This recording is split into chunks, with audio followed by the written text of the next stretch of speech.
భారత రైల్వే చరిత్రలో ఒక సరికొత్త అధ్యాయం ఆరంభమైంది. దేశంలోనే తొలిసారిగా ఒక ప్యాసింజర్ రైలుకి ప్రైవేట్ బ్రాండ్ పేరును ఖరారు చేశారు.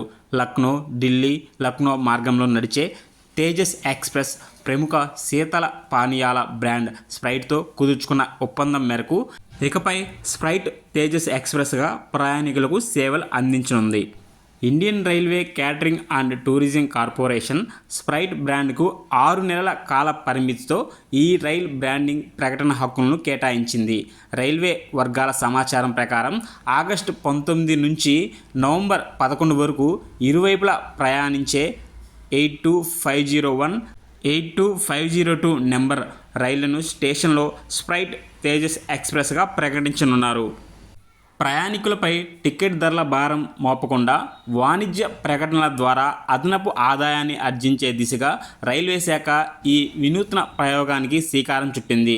ఈ రైలును ఐఆర్టీసీ ప్రైవేటుగా నిర్వహిస్తున్నప్పటికీ ట్రాకులు, స్టేషన్లు వంటి మౌలిక సదుపాయాలను వినియోగించుకున్నందుకు గాను భారత రైల్వేకు నిర్ణీత రుసుం చెల్లిస్తుంది, ఒక సీనియర్ అధికారి తెలిపారు.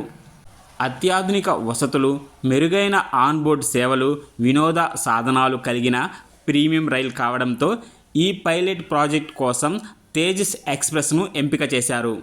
ఇలాంటి మరిన్ని దేశంలో జరిగే అప్డేట్స్ కోసం ఇప్పుడే మన ఛానల్ని సబ్స్క్రైబ్ చేసుకోండి. అలాగే లైక్ చేయడం మర్చిపోవద్దు.